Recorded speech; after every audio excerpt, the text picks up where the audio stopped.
to remove the tremendous influence of money in our political elections. We still have laws on the books across the country limiting donations to politicians and political campaigns. However, every one of those was struck down on January 21st, 2010, when the United States Supreme Court ruled that local, state, and federal governments cannot regulate corporate influence in politics. With the 5-4 decision in the case of Citizens United versus Federal Election Commission, the court declared that corporations are persons within the meaning of the U.S. Constitution and are therefore guaranteed the same constitutional rights as natural persons, and that money is speech. Therefore, corporations, unions, and extremely wealthy individuals can spend unlimited amounts of money in political elections. Before Citizens United, the U.S. Constitution's Bill of Rights protected the rights of American people. Corporations existed as legal fictions to serve the needs of we the people. For over 200 years of American history, corporations helped the United States of America to prosper without explicitly being granted rights reserved for human beings. As creations of the state, corporations were granted privileges which could be revoked, not constitutional rights.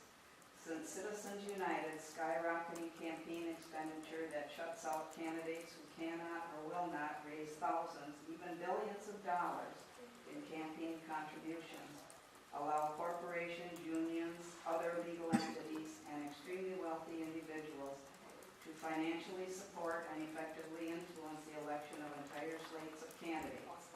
A pay-to-play culture in public policy making that concentrates power in the hands of those with the most money results in politicians who fall into the trap of doing the bidding of the big money entities.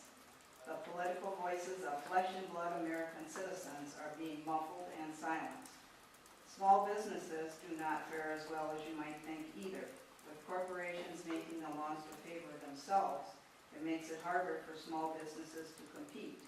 A poll in the Salt Lake Tribune, commissioned by the American Sustainable Business Council, found that 66% of small business leaders said the Citizens United decision has hurt them, and 88% said money has a negative role in politics. Corporate tax breaks mean less money going to local governments, and I'm sure our city of Edgerton could have used that money for upkeep and other things. Communities across the country support passage of an amendment to the United States Constitution stating basically that corporations, unions, nonprofits, or other such organizations are not people and money is not speech. So far, 16 states and 23 jurisdictions, 11 in our area alone in Wisconsin, have passed either a resolution or referendum calling on the U.S. Congress to pass a constitutional amendment saying corporations are not people and money is not speech. We would like to see Wisconsin join those 16 other states calling for the amendment, and we are asking for your support. I, as a qualified elector of the city of Edgerton, request that a resolution be adopted by the Common Council or preferably refer to a vote of the electors pursuant to the provisions of Section 9.20 of the Wisconsin statutes. To ensure that this be on the ballot, we needed to gather 279 signatures from residents of the city of Edgerton. At this time, I would like to present to the mayor our petitions with 363 signatures. Thank you. And I'll pass those on to the clerk. Okay. And could we get a copy of your? Oh, sure. I can make some copies. I don't have any extra with me. Get somebody to make some before you leave here tonight. Oh, okay. It's all recorded, but the written part would be Yeah. convenient.